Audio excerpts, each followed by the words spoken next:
Have you ever wondered why you wake up feeling more tired than when you went to bed? It might not be your age, but rather the habits you unknowingly repeat every night. After over 30 years working with older adults, I've seen this pattern again and again. Memory issues, insomnia, even strokes often don't start in the daytime. They start right from the bedroom. There are 8 nighttime habits silently attacking your brain, and most people over 60 are doing all 8 without realizing it. In this video, I'll help you stop them before it's too late. 1. Watching the news before bed. I want you to picture this. Dinner is done. The day is behind you, and you settle into your favorite recliner, remote in hand. You flip through the evening news, just catching up before bed. Politics, disasters, rising numbers, arguments, it's become routine. But have you ever stopped to ask, how is this affecting your sleep and memory? One of my patients, Helen, age 72, once told me, "Doctor, I don't know why I keep waking up in the middle of the night. My mind's racing. I get up exhausted, can't even remember what I was about to do." When I asked about her evening routine, she smiled and said, "Oh, just watching the news, nothing much." But that was the problem. Our brains, especially after 60, become more sensitive to emotional stimulation. When you take in negative news before bed, your brain can't tell that it's just a news program. It reacts as if you're living through that crisis yourself. Cortisol, the stress hormone, rises, heart rate goes up. Your nervous system is placed on high alert. Just when your body is supposed to prepare for rest, your brain is being told to survive. That's why so many older adults report restless sleep, strange dreams, frequent awakenings, and that groggy, foggy feeling the next day. Sleep is when the brain heals, but if it's on edge, it simply can't do the work now. I'm not saying you should ignore the world, but I am saying you deserve peace in the evening. Let your brain rest. Trade the late night news for soft music, a few comforting pages of a book, or simply sitting quietly. The world will still spin, but your sleep, your memory, that's something only you can protect. You can start tonight. Change the channel, change the habit, change your brain's future to long evening naps. Let me tell you about Frank, 68 years old, kind smile, a regular at my clinic. One day he sat down and said, "Doc, I keep nodding off after dinner, just for a bit on the couch. But then at bedtime, I'm wide awake staring at the ceiling till 2 a.m. Sound familiar? It's just 7 p.m. Your eyelids are heavy, brain foggy, so you doze off just for a few minutes. But then when it's time for real sleep, it feels like the sleep has vanished." This is common, especially after 60.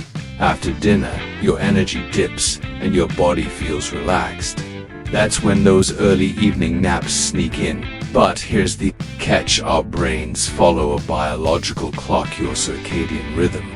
When you nap too long, especially after 6 p.m., your brain thinks, "Oh, that was our night's sleep." So later, when you try to sleep again, it resists. The result? Shorter, lighter sleep, and you wake up still tired. It becomes a loop. The more tired you feel, the earlier you nap, the harder it is to sleep at night. And slowly it chips away at memory, mood, and even heart health. Now, I'm not saying you should force yourself to stay awake if you're exhausted, but if you find yourself dozing every evening, try changing the rhythm. After dinner, take a gentle walk, stretch a little, listen to soft music. Keep yourself gently alert until it's time for bed. Let your brain stay in sync with the real sleep schedule. Because sleep isn't just about closing your eyes, it's an art of balance. And after 60, that art becomes even more essential. 3. Not keeping a consistent sleep schedule. I often tell my older patients, sleep is the most powerful medicine your body already has. But like any medicine, if you take it at the wrong time, it won't work. One of my patients, Carol 74, shared this. Some nights I stay up past midnight watching movies. Other nights I crash by 8 and I wake up sometimes 5 a.m. Other times I can barely get up by 9. My brain just feels foggy, and she's not wrong. After 60, your internal clock does circadian rhythm that regulates sleep, hormones, digestion, and even mood becomes far more delicate.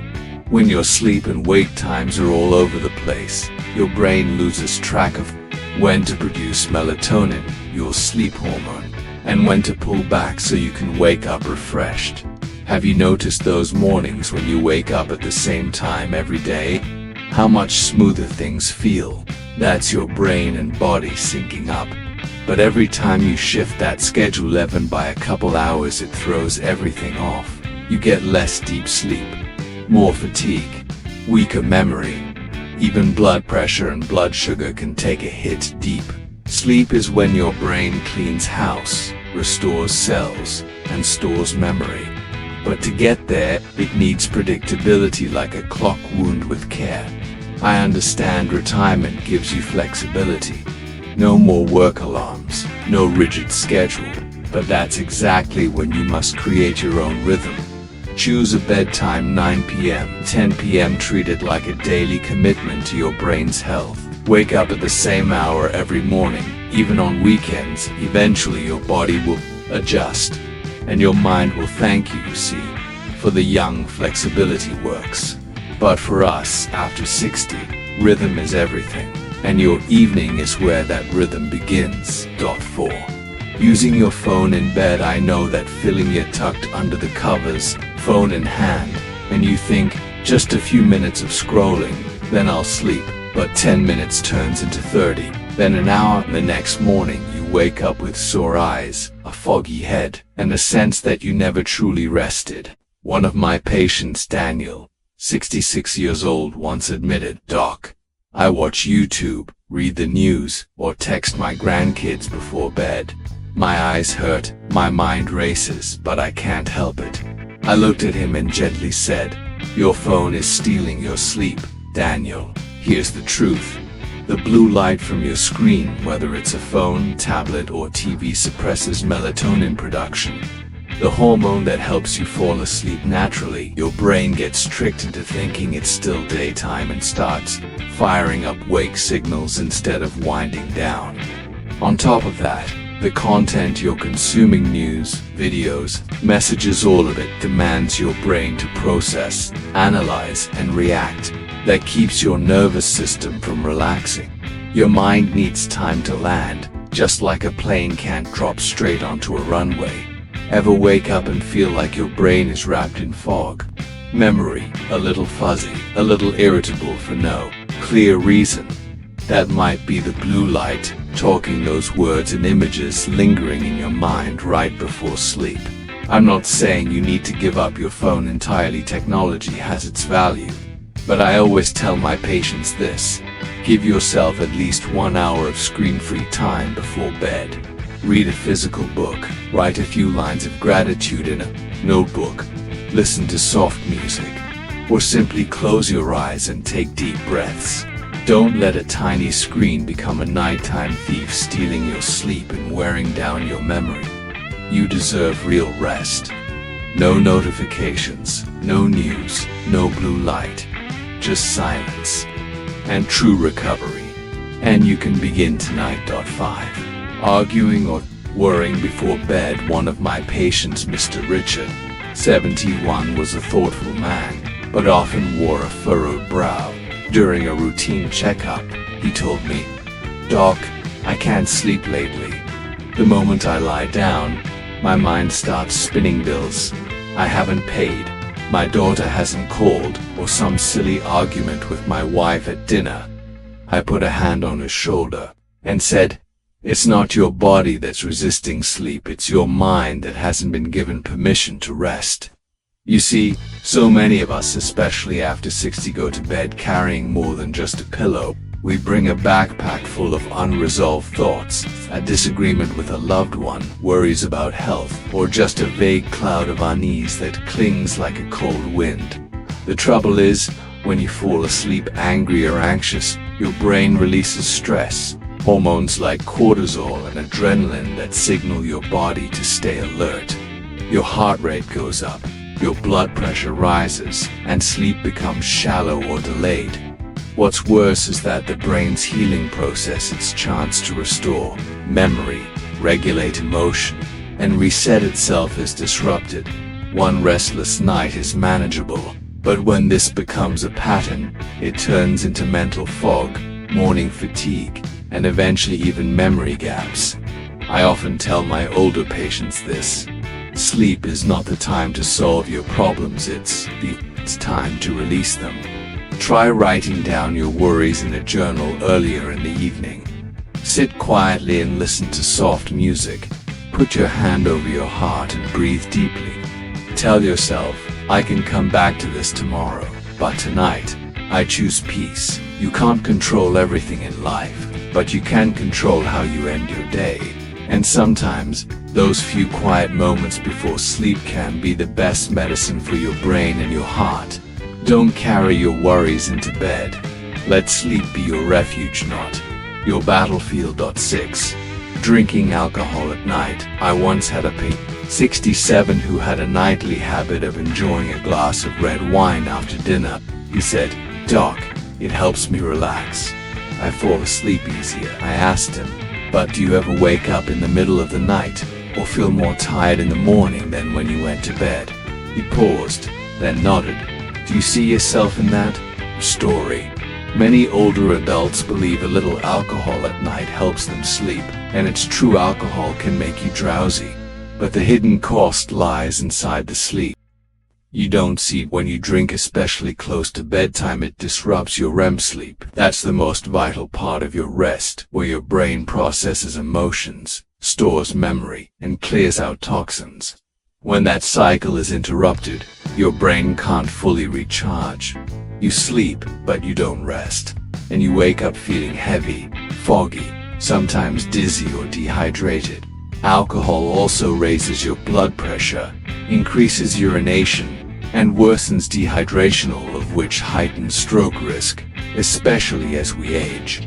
It can cause nighttime cramps, irregular heartbeats, and more interruptions to the very rest your brain is desperate for. Not here to take away your pleasures, but I've seen hundreds of seniors like Gary falling asleep with wine, waking up with a silent drain on their mental clarity. And when memory begins to slip, when focus starts to fade, they rarely realize it all started with a small habit before bed. Instead of alcohol, try a warm cup of herbal tea like chamomile or lemon balm. These gentle, natural remedies calm your nervous system without disturbing your brain's deep work. You deserve rest that's real, not a sedated illusion. You need sleep that repairs, restores, and remembers. Tonight, make the choice that your future self will thank you for. Put down the glass. Pick up peace. If you found this video helpful, please drop a like and subscribe button to support us. 7. Skipping physical relaxation before bed. I want you to think of sleep like a flight. No plane ever takes off without warming up the engines, checking the systems, or preparing the runway. And yet, so many people, especially after 60, try to enter sleep like flipping a switch, lights off, into bed, eyes closed, hoping the body will just fall asleep. But the human body, especially the brain, doesn't work like that. It needs a slow descent. And that descent simply can't happen if you skip the step of unwinding before bed. A patient of mine, 70 years old, once told me, "Doctor, I go to bed early, but I toss and turn for hours. I feel tense, like a tightened string. My mind spins like a fan, but I'm not doing anything wrong. I just get in bed, turn off the lights, and try to sleep." I asked her gently, before bed, "Do you do anything to relax your body?" She looked puzzled. "Relax my body? What do you mean?" Here's what I told her, and now I'm telling you. Your body and nervous system can just switch from daytime mode to sleep mode instantly.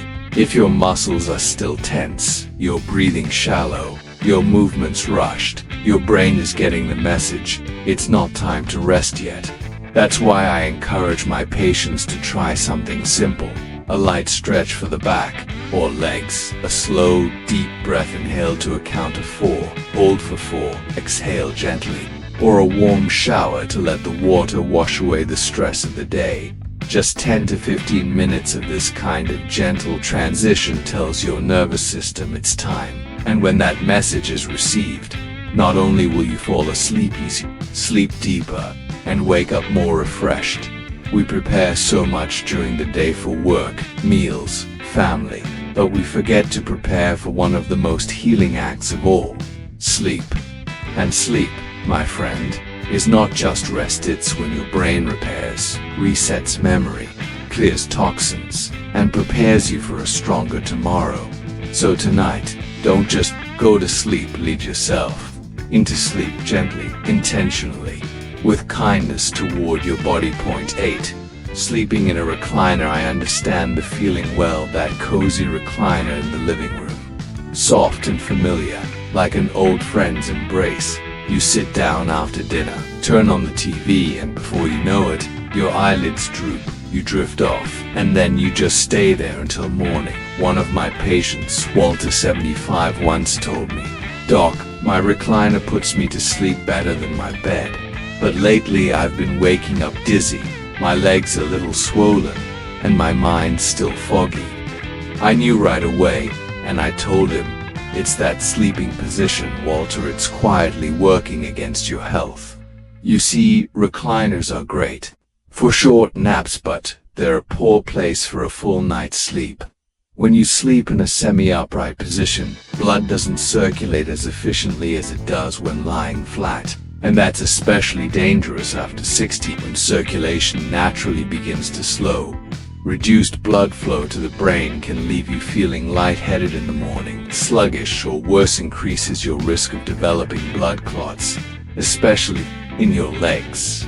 But there's something else many people don't realize. When you don't fully lie flat, your brain can't activate the lymphatic system, its internal cleanup crew that removes toxins, excess proteins, and waste from brain tissue. This system is essential in preventing neurodegenerative diseases like Alzheimer's. In other words, every night you sleep in a recliner, your brain misses its chance to rinse itself out and heal. You sleep, but you don't truly rest. Understand that for those with lung disease, acid reflux, or back pain, lying flat can be uncomfortable. But rather than sleeping in a chair, consider propping your bed with pillows or using an adjustable bed that raises your upper body gently, still comfortable but supportive of healthy brain and heart function. We love convenience, and a recliner, it certainly feels like comfort. But don't trade convenience for long-term health. Tonight, choose your bed, adjust it if needed, do it for your brain. It deserves full recovery, and you deserve to wake up clear, steady, and strong each morning.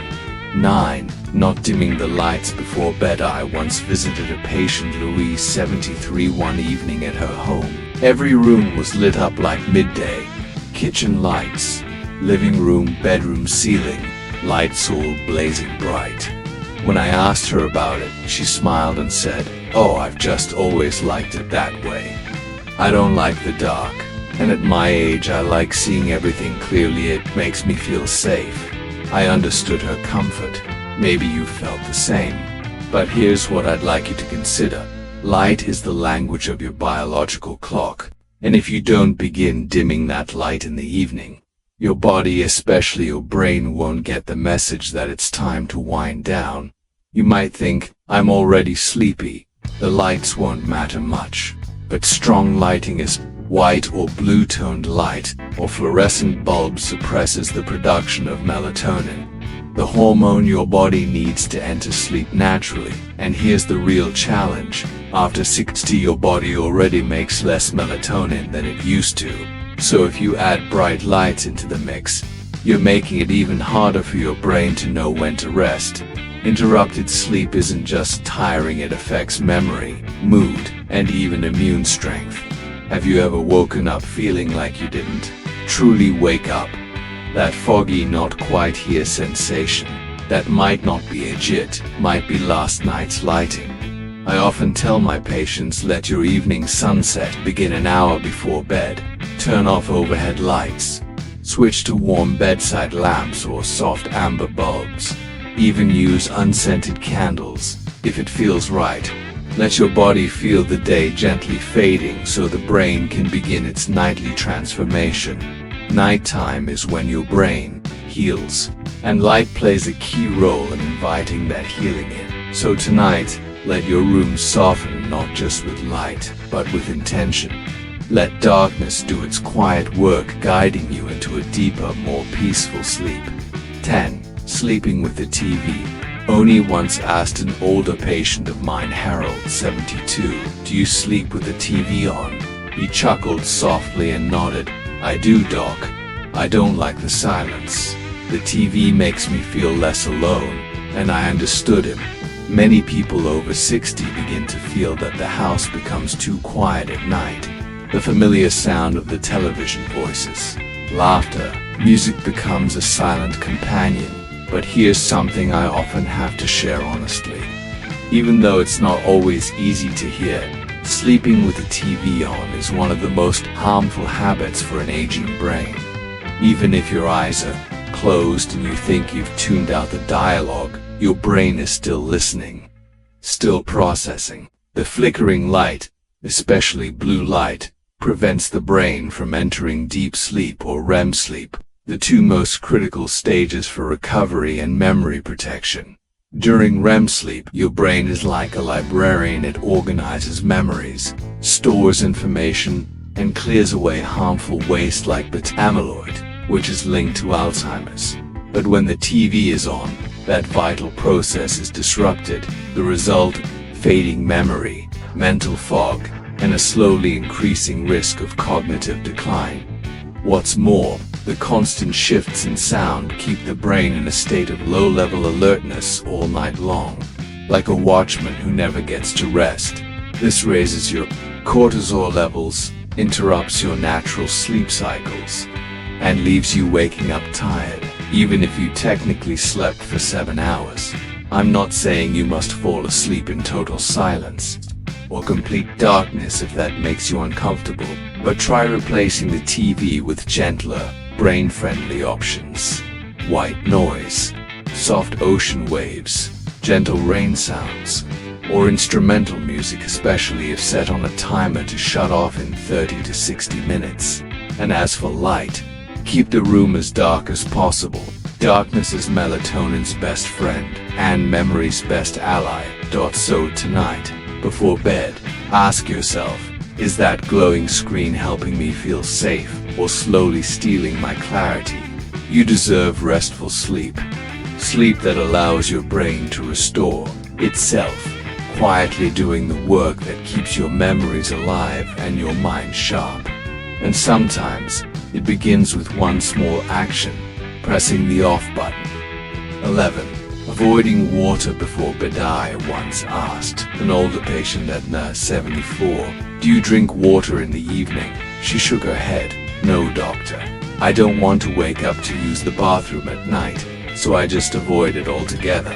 I smiled gently and said, "You're not wrong to worry about your sleep, but that very habit of skipping water may be quietly harming your sleep quality more than helping it." Many people over 60 have a very real concern: anytime urination. Nobody wants to wake up 2 or 3 times, especially with aching knees, blurry vision, or slippery floors. But in avoiding that, many people stop drinking water entirely after dinner and unknowingly slip into a state of mild dehydration. Here's the problem. Your brain gets thirsty at night. It needs enough water to flush out toxins, regulate body temperature, and maintain electrolyte balance, all essential for memory, focus, and emotional stability. When you go to bed even slightly dehydrated, you may wake up feeling lightheaded, with a dry mouth, a dull headache, or that vague mental fog many people blame on aging, but sometimes it's just dehydration. I've seen remarkable improvements in patients simply by adjusting this one small habit. Drinking water the right way in the evening, not chugging a glass right before bed but sipping consistently after dinner, and stopping around 60 to 90 minutes before bedtime, just enough to keep your brain hydrated without disturbing your sleep. You can try it. A small glass of warm water around 7 p.m., a few sips afterward if you feel thirsty, and steer clear of diuretics like coffee, alcohol, or soda at night. Think of water as brain nutrition, not just for your waking hours, but for the healing hours of sleep. Your brain needs it to do its quiet night work, protecting memory, maintaining clarity, and helping you wake up refreshed. Don't be afraid of water. Learn to partner with it wisely, because a good night's sleep and a clear-headed morning sun begins with just one sip at the right time. Don't forget to like, share, and subscribe to our YouTube channel for more content like this. Conclusion: after 60, your brain doesn't need more pills, it needs more care. Each night is a chance to repair, refresh, and protect your memory. Don't let unintentional habits quietly steal that gift away. Start tonight with just one small change for a brighter tomorrow. Sleep is not just rest, it's a gift, and you deserve to receive it fully.